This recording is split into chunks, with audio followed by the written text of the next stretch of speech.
My name is Hazel Anderson, and today I turn 30 years old. I live in a cozy house with my husband, Philip, who is 5 years older than me, and our 5-year-old son, R. Today, on this special day, we are a small but close-knit family of 3. We are among the guests at the wedding ceremony of Philip's friend. Although he calls them his friends, they are more his entourage than mine. I only know them by their names and faces, but there has never been a close friendship between us. The ceremony takes place in a majestic, first-class hotel, and I can't help but admire its elegant luxury. High ceilings, crystal chandeliers, and sparkling marble floors create an atmosphere of wealth and perfection. While Philip animatedly exchanges greetings with those he knows, I temporarily leave to use the toilet. After leaving the small but beautifully decorated room, I return to the ceremony. However, on the way, an unpleasant conversation attracts my attention. "Oh, look at this defective thing," I hear a voice that cut my ears like a cold wind. "Why is she here?" I pause for a moment, feeling the words sink into consciousness. Soon another voice, a woman's, dry and arrogant, picks up. "Mom, what do you mean?" "Oh, is it true? What is this defective thing doing here?" They are talking about me, it is obvious, although no one is addressing me directly. The words sound like punches, and they seem to want me to hear every one of them. An involuntary shudder runs through my body. It's not just gossip, it's insults. I feel like I'm naked under their scornful gazes. The whole situation seems to mock my humanity, my presence here. I decide not to linger and not engage in dialogue with these rude people. Trying to keep at least a little dignity, I take a step to leave.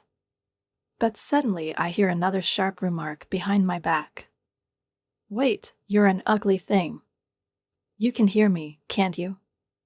A gust of wind seemed to hit me in the back along with that disgusting tone. I get the feeling that something bad is about to happen, but I decide to ignore it, speeding up my steps down the hallway. The sound of footsteps behind me is getting louder. It scares me.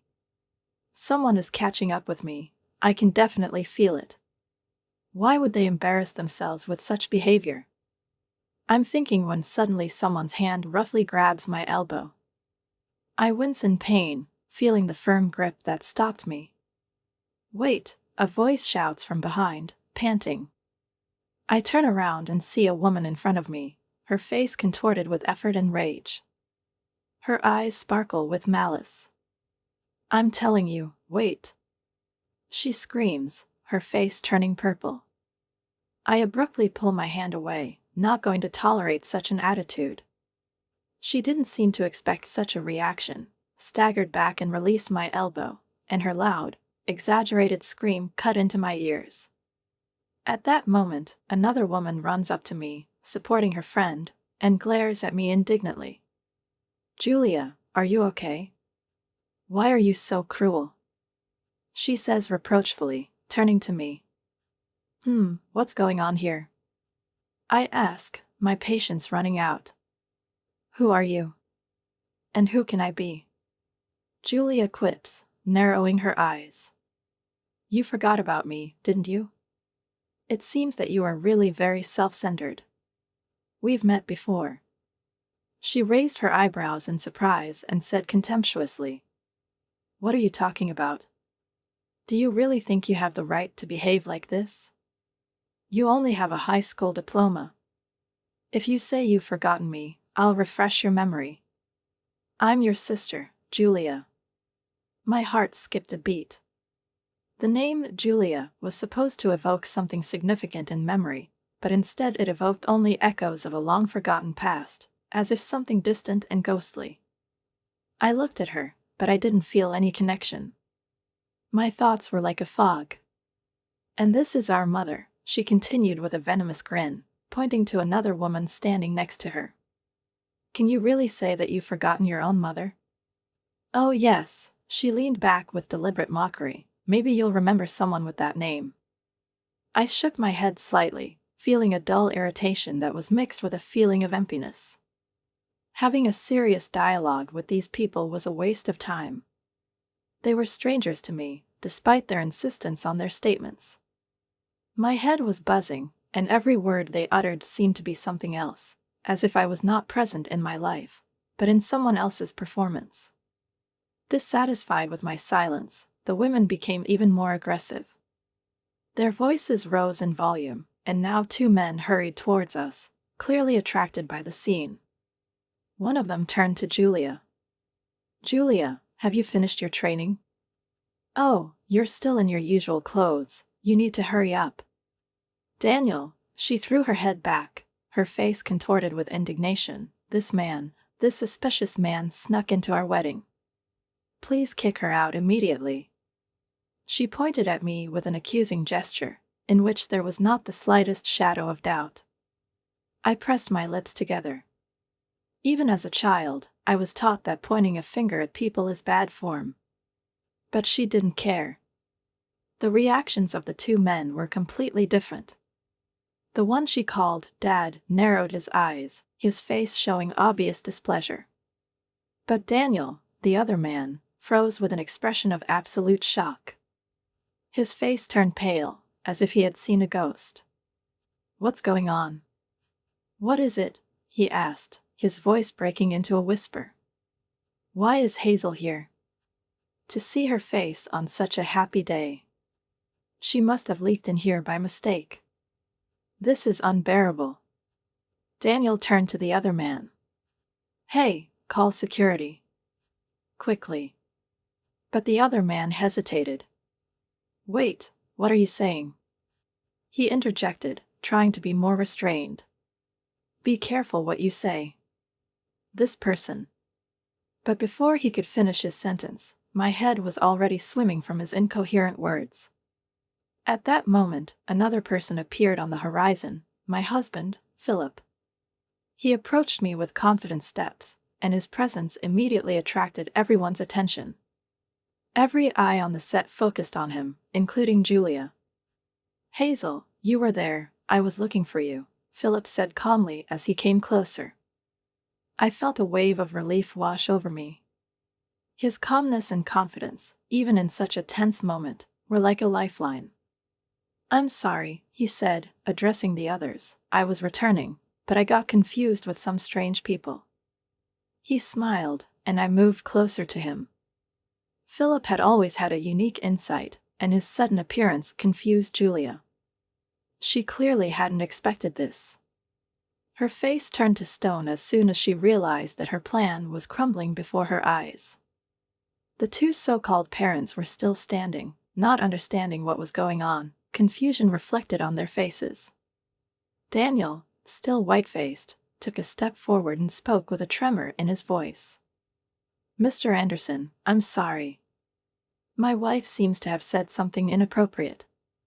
We are very sorry." He paused, looking at Julia, who was standing there looking displeased. "Come on, Julia, apologize." But she wasn't going to give up. "Why should I apologize? They should be the ones apologizing to us," she shouted, pointing her finger at me again. "This man has invaded our important wedding. I do not know how it happened, but she is a disgrace to our family. We should have stopped all communication with her a long time ago and never met again." Her words sounded like a slap in the face, breaking the silence. The word family echoed in Philip's ears. He looked at Julia in surprise, then looked at me. "Actually, we kicked her out of the house 9 years ago," Julia said contemptuously, her gaze sliding over me as if I were an empty place. "How did she even know about my wedding? What is she going to do by coming here uninvited? Does she really want to ruin everything?" Her voice was full of venom, and I felt a growing wave of irritation run down my spine. Julia's words were like a cold wind that tore my memories apart, taking me back to those distant years when I, Hazel Anderson, was a prisoner of this toxic family. "Daniel," she continued with disdain, turning to the man who stood next to her, "this girl is stupid. She barely graduated from high school and couldn't go to university. Instead, She just hung around, moonlighting here and there, with no purpose, no direction. She was like a parasite living on us. She should at least be grateful that we provided for her in high school. Every word uttered with such hatred was like a nail in my long-healed wound. I wasn't surprised, but I still felt an unpleasant prick in my chest. Having long ago abandoned these people, I had learned to ignore their slander, but now, standing here in the face of their hypocritical contempt, everything was coming to the surface. Why did she sneak into the wedding? Julia asked, not hiding her annoyance. What does she hope to get? I was treated so cruelly, but I severed all ties with this family a long time ago. I listened to all this while maintaining the calmness that I had developed over the years. These people could call themselves my family, at least that's what it says in the family registry, but there was no place for them in my heart. My parents have always adored my younger sister, Julia, and neglected me from the moment I began to develop as a person. My family was a medical dynasty. My father was a respected doctor, and our house served as a family clinic at the same time, and my mother, in the role of a nurse, always helped in this matter. From the outside, our house seemed to be a model of family well-being, but inside its walls were saturated with a poisonous atmosphere. I was once desperate to earn the love of my parents. I tried, worked, and showed excellent academic results, hoping that my success would change their attitude towards me. But it all turned out to be in vain. Why did they always choose Julia? She was 6 years younger than me, and from the moment she was born, her parents gave her all their attention, idolized her beauty and abilities. And I stayed in the shadows. Although, to be honest, I've never considered myself a loser. I was smart, diligent, and did well in school. And it was thanks to my intelligence that I decided to leave this house as soon as possible. It was my only chance to escape from that suffocating control, from humiliation and neglect. You're not going to university, my father told me one day when I was in high school. His words still echo in my memory. You're defective. You have nothing to count on. Start working right after graduation, become independent and contribute to the family. You should be grateful to us for providing for you. If it wasn't for us, who else would let you live? It was one of the many humiliations I heard back then. My parents didn't see me as anything but a burden. When I suggested that they discuss college expenses, they waved me off, promising support for Julia, but not for me. You will never be like her, her mother said. Even if you find a job, it will be insignificant. You must serve us all your life. These words kept ringing in my head, as if they were recorded on a broken record. And even though many years had passed, I remembered every insult, every unfair tirade. I wrote them down in my diary throughout my school years, as if it could help me cope with the pain. These recordings became my only consolation in those years. Julia, seeing how her parents openly showed their contempt for me, imitated them. She always tried to assert her dominance as if it was the natural order of things. In the future, I will become a doctor and take over my father's job, she said, proudly lifting her chin. I will work for both of us, because my older sister will not be able to achieve anything. That's fine, dear, the mother replied, not hiding her pride. You will learn from her mistakes and achieve success. We will support you, Julia, because you are our real pride. And they said all this in front of me, without bothering to even hint at delicacy. It was like a rude, bad play in which I played the role of a defective older sister and Julia was a successful heiress. After graduating from high school, I worked in several temporary jobs for 3 years. I lived at home, technically being a burden, as they called me. However, I secretly rented an apartment, despite constant threats and reproaches from my family. They said they would never forgive me if I took this step, but their words have already lost their meaning for me. I no longer needed their approval or permission. Becoming an adult meant realizing that I could control my own life, although the path to this freedom was not easy. There were times when I had to face obstacles, such as finding a guarantor for a lease or having to manipulate finances to cope with expenses. I deliberately informed my family about the lower income from my part-time job in order to minimize their demands and keep the amount they asked for at a minimum. I secretly started investing, which became a source of independence and confidence for me. While Julia was preparing for the entrance exams to a prestigious school, she used me as a convenient excuse. "I can't concentrate while she's here," she said. I was kicked out of the house soon after, but for me it was more of a release than a punishment. My parents seemed to think that I would soon return with my tail between my legs, begging for forgiveness, but they were wrong. My life outside these walls had become a new chapter for me, and I wasn't going back. 9 years have passed since then, and for my family, that time has flown by unnoticed. All their attention was focused on Julia, their precious daughter, and my absence became a minor detail for them. While I was lost in my own thoughts, an argument between Julia and her fiancé, Daniel, caught my attention. This day was their wedding, a solemn event that seemed to crown everything my family so longed for: Julia's brilliant, successful life. I unwittingly witnessed their quarrel. "Why are you taking her side?" Julia snapped irritably, her voice sounding sharper than usual. "I've been saying all this time that she's suspicious. Her presence here spoils the whole party. You must kick her out immediately." Daniel, trying to calm the situation, sighed and answered gently. "Listen, I've already told you several times that I invited all these people. Look at the guest list, they have already registered, they are officially invited. So please apologize for what you said earlier." His tone was soothing, but the tension did not subside. I watched Julia roll her eyes, annoyed at his attempt to fix the situation.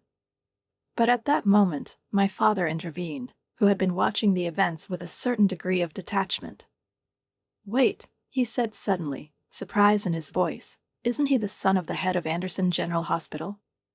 When my mother heard this name, she couldn't hide her surprise either. "Anderson," she said. "The famous General Hospital. Are these the Andersons?" All eyes turned back to Philip, who stepped forward with a slight smile to introduce himself. "I'm glad to meet you," he said with the courtesy peculiar to people of his circle. "I'm Philip Anderson, and this is my wife, Hazel." He looked around at everyone with a good-natured look and held out his hand, showing absolute calm in this moment of intense communication. The parents looked at each other, shocked, and even Julia froze for a moment in disbelief. "Philip's parents are outstanding doctors," I continued, trying not to show my pleasure at their reaction. "They have been running the hospital for many years. Philip, like his parents, has devoted his life to medicine and is preparing to take over management." Upon hearing this, my parents' faces changed, amazement bordering on awe froze on them. They obviously didn't expect my life to turn out like this. In their eyes, I remained the loser they had once kicked out of the house. And now I stood in front of them, confident and happy. Daniel, Julia's husband, also couldn't hide his surprise. "This is unbelievable," he muttered. "But to think that Dr. Anderson's wife is my wife's sister.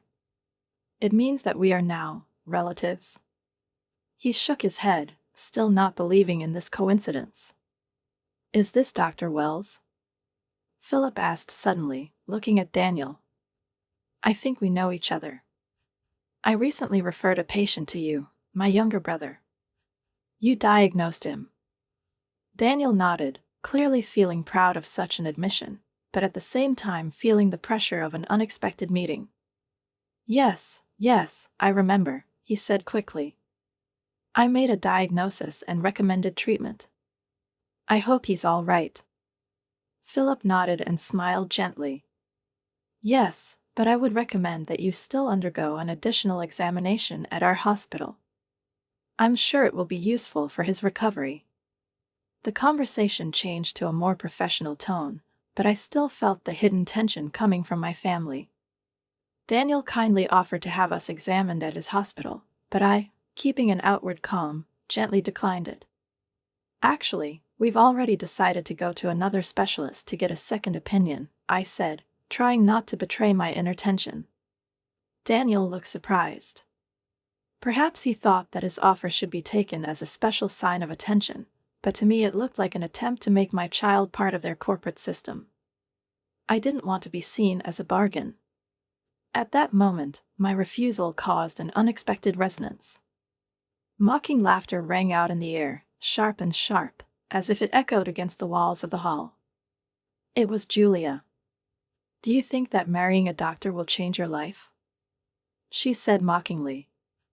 "You can play the successful woman as much as you want, but your level of education remains the same.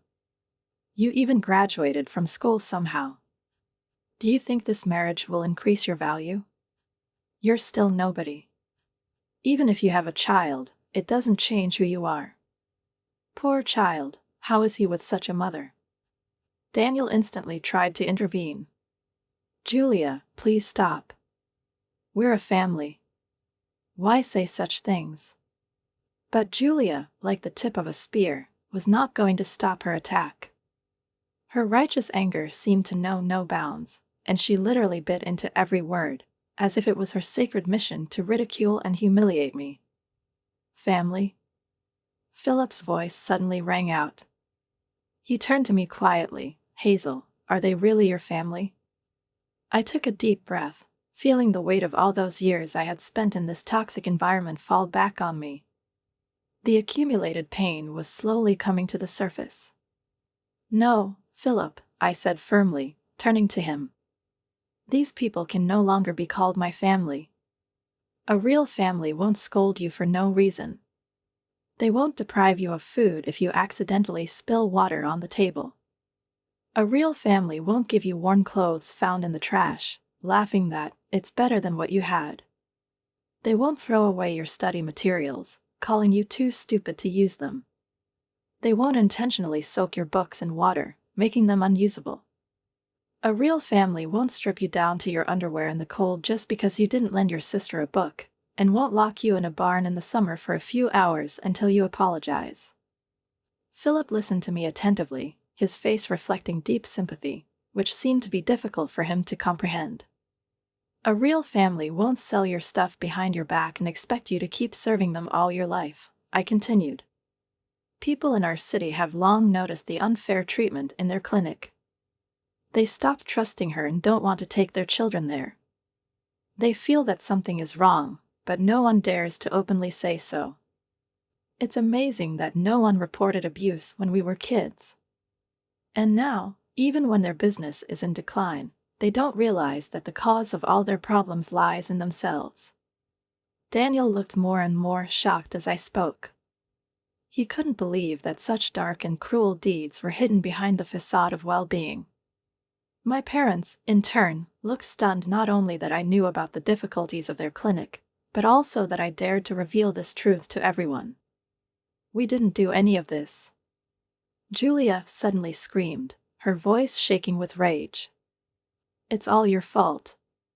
You've always been a loser, and now you're just lying to make us look bad." Her protests were filled with despair, but it was already too late. Daniel turned to her with an expression of disdain on his face that I had never seen before. "You're lying, Julia," he replied coldly, his voice sounding like a sentence. "Everything I hear from you is a lie." I watched this scene unfold in front of me and couldn't help but think, what would have happened if Julia had just ignored my presence? Perhaps then all this could have passed her by. But she had chosen a different path, and now the consequences of her words were reflected in her future. Philip spoke softly, looking at Daniel. "Did you say that Mrs. Anderson only graduated from high school?" "That's not so. She has a college degree. Moreover, she is a successful entrepreneur and CEO of a hospital nutrition company. Her firm has played an important role in the development of our clinic." These words shocked everyone even more. My family, who had looked down on me for years, was now faced with a truth they refused to accept. "The CEO?" my sister exclaimed, her voice shaking with shock and bewilderment.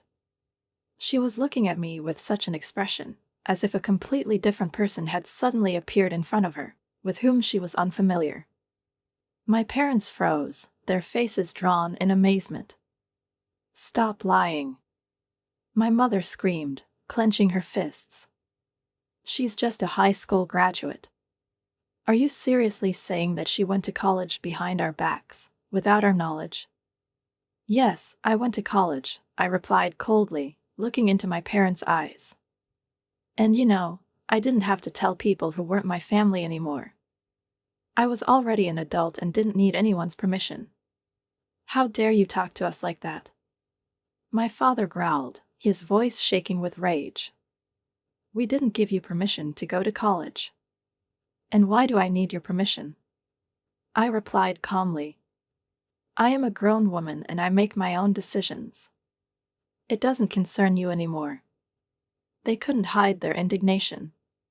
I could see their faces becoming more and more tense. When I left home, I started working different jobs and was able to save enough money to pay for college. Not only did I go there on my own, but I gradually began to build my life away from their control. I enjoyed this freedom, and every day was an opportunity for me to prove to myself and others that I was capable of a lot.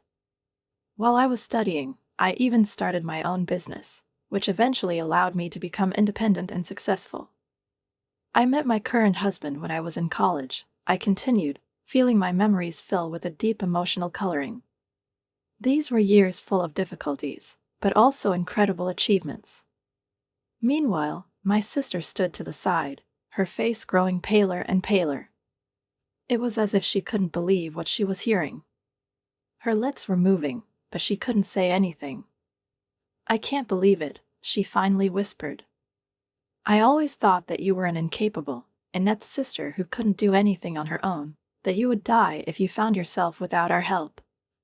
And you graduated from college, became CEO, married the heir to a major hospital. Why did I think I'd be happier than you? Why have you been more successful? Why do you look happy?" Her questions, thrown into the void, sounded like a confession. My sister always believed that luck and success should have belonged to her, that I would not be able to survive all the blows of fate, that my life would end in nothing. But now she realized that everything had gone differently. My perseverance, my efforts, perhaps a grain of luck, played a role, and now she stood in front of me, seeing the result of all these years of struggle. I looked at my sister firmly, and then said, "You told everyone that I dropped out of high school." "It's true." These words were a real revelation for everyone. My parents froze. Daniel couldn't seem to believe his ears. My sister looked at me with horror, as if her world had begun to crumble.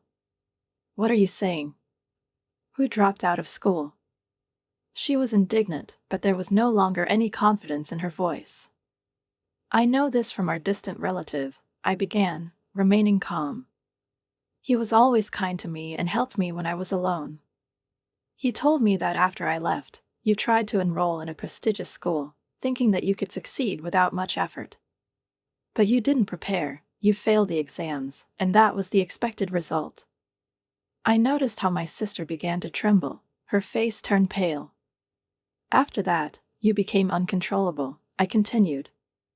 "You were a recluse for a long time, avoided communication, and returned to society only when your parents introduced Daniel to you as a suitable partner for marriage. It's true, isn't it?" I saw Daniel slowly digesting these words, his face becoming more and more gloomy. My parents, who had been so confident up to this point, now turned pale, their eyes darting from my sister to me. "Stop lying!" my sister exclaimed, her voice trembling.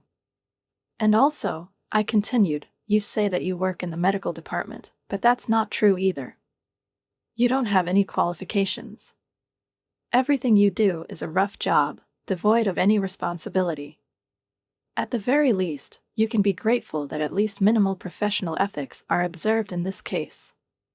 My sister stared at me in silence, her face completely disfigured with anger and impotence. All her secrets, all that she had been hiding for years, were brought to light in front of people who would never have doubted her words before. "Stop it," my sister cried, her voice dripping with despair. "It's all a lie. You can't believe everything she says." "Maybe it's just a rumor," I replied calmly, shrugging my shoulders. "It's up to you to believe it or not. But the truth always comes out, Daniel. And, as they say, the longer it is hidden, the more severe the consequences." My sister suddenly turned to Daniel, carefully studying his face, trying to read his reaction. There was doubt, confusion, and obvious contempt in his eyes. That was what scared her the most, the fear that he would start seeing her as she was afraid to appear. "Julia," his voice sounded low but firm, "you previously claimed that you graduated from a prestigious women's university, have qualifications, and actively support your family's hospital. So it all turned out to be a lie." He paused, giving her a chance to respond, but her face was frozen in horror. "It's a hoax, Julia. Falsifying academic documents is a clear fraud, and you know how serious it is. Did you cheat on me?" "No, Daniel," the nurse tried to remain calm, but her voice began to tremble. "Don't believe her. She's trying to destroy everything we've built. You're my husband, you have to trust me. Then name at least one professor from the university you claim to have graduated from," Daniel continued, his voice taking on a steely hardness, and there was a clear threat in it. "Just one thing, Julia. I want to hear his name." His words sounded like a direct challenge, and the tension in the room became almost palpable. My sister hesitated, her face flushed from trying to squeeze out some kind of excuse. She struggled, but her every gesture only confirmed that her lie had been revealed. "It doesn't matter right now," she said shakily, avoiding his gaze. "Let's not bring up the past." "How does it not matter?" Daniel slowly picked up his smartphone. His face was completely unperturbed, although emotions were clearly boiling inside. "Let's call the professor from the department you supposedly went to. This professor is a friend of our parents' family. He will surely be able to confirm your version. It will be very easy to find out, won't it?" He pressed a few buttons, intending to finally find out the truth, which now seemed obvious to everyone present. But just as he was about to dial the number, Julia abruptly snatched the smartphone out of his hands and violently threw it on the floor. The sound of the impact echoed in the room, and for a moment everyone froze in shock.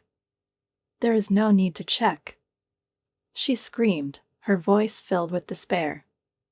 "Just trust me, it's enough." With that, she began to ruthlessly stomp the phone with her high heels, turning it into shards. Her face was distorted beyond recognition. There was no trace of the old Julia in it anymore. She seemed like a monster consumed by rage and fear of exposure. The emotions that she had been suppressing for a long time finally broke out. Daniel, stunned by the sudden outburst of anger, looked at her with an expression of mingled horror and disgust. My parents, who had been watching the whole time, tried to approach Julia to calm her down, but her rage was too strong. She pushed them away, continuing to destroy everything around her, as if in an attempt to destroy the traces of her deception. "Julia, stop it!" Her mother screamed, her face was as white as chalk, but Julia didn't seem to hear anyone. The commotion grew, attracting the attention of other guests and hotel staff. People gathered around, watching with curiosity and anxiety. Everything turned into chaos, and I stood in the middle of this whirlwind of events, feeling like a spectator at someone else's play. Despite the fact that this drama was unfolding before my eyes, I no longer felt connected to these people or to what was happening. Their world was far from mine. My real family is my husband and son. Everything else is the past, which no longer matters. "Let's go home, Philip," I said to my husband, who was standing next to me, watching the scene with concern on his face. "I think we've done our duty here." He looked at me with mild surprise. "Are you sure, Hazel? Are we finishing up already?" I smiled, feeling unexpectedly relieved. "Yes, It's all right. Let's go home. And you know what? Let's stop by the pastry shop at this hotel on the way and buy that cake that you liked so much. You said he's been very popular lately. Philip grinned, his anxiety gradually fading. Hey, that's a good idea, he agreed. Let's get a cake on the way home. We left the meeting place with a light laugh, as if nothing out of the ordinary had happened behind our backs. I later found out that Daniel was embroiled in lawsuits for false diagnoses and excessive medical expenses, which only made his situation worse. My parents, finding themselves in a difficult financial situation, eventually tried to contact me for support. Without my new contact information, they showed up at the hospital where my husband worked. She's our daughter, they begged the receptionist. Please let us see her right now. By contacting the son of the hospital director, my former parents were confident that their problems would be solved. They believed that being married to a man with such a high position, I was obliged to help them, to repay their kindness, as they called it. We are a family, they loudly declared at the next reception, ignoring the surprised and condemning glances of others. It's perfectly natural to seek help from your daughter. She owes us for everything. Their words sounded with a note of indignation, as if I was a debtor, obliged to repay a debt for the years of their upbringing. They were sure that, having married the son of the director of the hospital, I should automatically provide them with any support. However, it was not Philip and I who answered their screams, but my father-in-law and mother-in-law, who were standing next to each other. They seemed to notice the commotion and came over to find out what was the matter. What do you care about our daughter? My father-in-law asked, his stern voice sounding so stern that my parents instantly turned pale. Their confidence evaporated as quickly as if it had never existed. They did not expect such a rebuff and literally stalled in place, unable to utter a word. They knew they couldn't stand that look. Silently, with humiliated faces, they hurriedly left the reception, getting lost among the other guests. This was a turning point. Since then, they have tried to contact me several times, but I deliberately avoided their attempts. I knew they were preoccupied with their business problems, which only got worse over time. Their hospital, one of the few things that used to symbolize their status and pride, was eventually closed. When I found out about its closure, I was not overcome with either regret or joy. I felt only a strange relief, as if the past had finally let me go. They have reaped what they have been sowing for years. Perhaps it was one of those refreshing moments when justice is restored, even without your participation. Later, I heard that Julia and Daniel's marriage had also broken up. It seemed incredible that their relationship lasted even a few months after the lawsuits against Daniel began. His dismissal from the hospital was the last straw. It destroyed their marriage completely. Julia has always strived to surpass me, to be more successful, happier, richer. But her choices and actions only further distanced her from the goal she so desperately sought. In an attempt to regain her position, she began an affair with a married doctor who was much older than her. This was her first step towards finding a new opportunity to rise. However, this affair quickly became known, and when the doctor's wife demanded compensation for the damage caused, the situation for Julia became catastrophic. In desperation, she turned to our parents for help, but they only disowned her, calling her a disgrace to the family. After that, her life became like an endless series of mistakes. Failure followed failure. I heard that she ended up all alone. Having failed the entrance exams in her youth, she lived as a recluse for a long time, not knowing how to get out of this vicious circle. Once in the world of nightlife, she gradually lost control of her own destiny. Eventually, her health deteriorated and she found herself homeless. Listening to all these stories, I felt neither pity nor hatred for her. My interest in her life has faded. She was a part of the past for me, which I no longer thought about. Meanwhile, my former parents were approaching retirement and struggling to find a job. It was difficult for them to get a job even in small medical institutions, because their reputation was tarnished by long-standing questionable cases. They became victims of their own mistakes, but without me. Now they were nothing more than people from my past, and I had no desire to return to those memories. As for my son, his health, fortunately, began to improve. We transferred him to another medical facility, and after a thorough examination, it became clear that he no longer needed permanent hospitalization. Proper treatment restored his strength, and I felt again that my family was all that really mattered. Now I knew one thing: would do everything in my power to protect my family from all adversity. The strength and determination that I lacked in the past have now become an integral part of me.